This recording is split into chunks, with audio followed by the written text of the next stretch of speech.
తెలంగాణ జాగృతి అధ్యక్షురాలు కవిత hot comments చేశారు. BRS నేతలు చాలా మంది తనతో టచ్ లో ఉన్నారని చెప్పారు. కొత్త పార్టీ పెట్టాలనే దానిపై ఎలాంటి నిర్ణయం తీసుకోలేదన్న కవిత, పార్టీ పెట్టే ముందు కేసీఆర్ వందల మందితో చర్చలు జరిపారని, తాను కూడా ప్రస్తుతం అలానే చేస్తున్నట్లుగా తెలిపారు.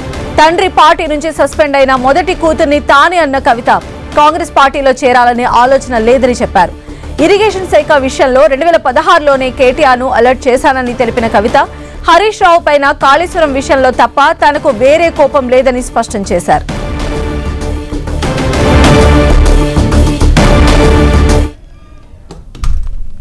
కర్ణాటక ప్రభుత్వం ఆల్మట్టి డ్యాం ఎత్తు పెంచాలని తీసుకున్న నిర్ణయాన్ని జాగృతి నాయకురాలు కల్వకుంట్ల కవిత తీవ్రంగా వ్యతిరేకించారు. ఆల్మట్టి హైట్ పెంచితే తెలంగాణకు కృష్ణానది ఆనవాళ్లు లేకుండా పోతాయన్నారు. ఇప్పటికైనా సీఎం రేవంత్ రెడ్డి స్పందించాలని కవిత డిమాండ్ చేశారు. కృష్ణానది నీళ్ల విషయంలో తెలంగాణ ప్రభుత్వం సుప్రీంకోర్టుకు వెళ్లాలని ఆమె డిమాండ్ చేశారు. 1,70,000 ఎకరాలను సేకరించడానికి 70,000 కోట్లను రిలీజ్ చేస్తూ మొన్న కర్ణాటక ప్రభుత్వం నిర్ణయం తీసుకున్నది. ఆ తీసుకున్నటువంటి నిర్ణయం మీద తక్షణమే మహారాష్ట్ర ముఖ్యమంత్రి గారు స్పందించారు. వీళ్ళు ఇట్లా 5 మీటర్లు ఎత్తు పెంచుకుంటే 100 టీఎంసీలు నీళ్లు నిల్వ కృష్ణాలో ఉంచుకుంటే మా మహారాష్ట్రలో 2 జిల్లాలు మునిగిపోతాయి కాబట్టి మేము దీనికి ఒప్పుకోము, మేము సుప్రీంకోర్టుకు పోతామని మహారాష్ట్ర ముఖ్యమంత్రి గారు, భారతీయ జనతా పార్టీ అక్కడ అధికారంలో ఉంది, వాళ్ళు ప్రకటించడం జరిగింది. మరిగా మన తెలంగాణ అత్యంత దారుణంగా మనం దుఃఖపడతాం. ఒకవేళ ఆల్మట్టి కనుక 5 మీటర్లు హైట్ పెంచుకొని 100 టీఎంసీలు కనుక వాళ్ళు నిల్వ ఉంచుకుంటే నిజంగా కూడా మన తెలంగాణ ప్రాంతంలో ఉన్న కృష్ణానదిలో క్రికెట్ ఆడుకున్నాడు తప్ప ఇంకో దానికి పనికిరాని పరిస్థితి.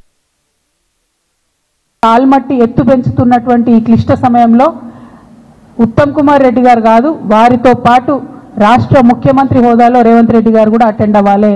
మీరు అటెండ్ అయితేనే మనకు రావాల్సినటువంటి న్యాయం జరుగుతుంది, మనకు దక్కాల్సినటువంటి వాటా దక్కుతుంది, మీ సిన్సియారిటీ ఏందో కూడా ప్రజలకు అర్థమవుతుందని చెప్పి ఈ సందర్భంగా నేను డిమాండ్ చేస్తూ ఉన్నాను. ఒక్కసారి కూడా కనీసం బీసీల మీటింగ్ రివ్యూ తీసుకోవడం లేదు సీఎం గారు.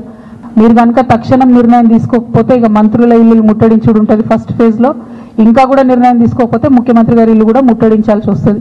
ఎందుకంటే 30 తారీఖు నాడు ఎన్నికలని చెప్తే కూడా కనీసం బాధ్యత లేకుండా, మాట్లాడకుండా చివరి నిమిషంలో కోర్టుకు పోదాంలే అనేటటువంటి ఒక వైఖరి నిర్లక్ష్యపూరితమైన వైఖరి రాష్ట్ర ప్రభుత్వం చేస్తూ ఉన్నది.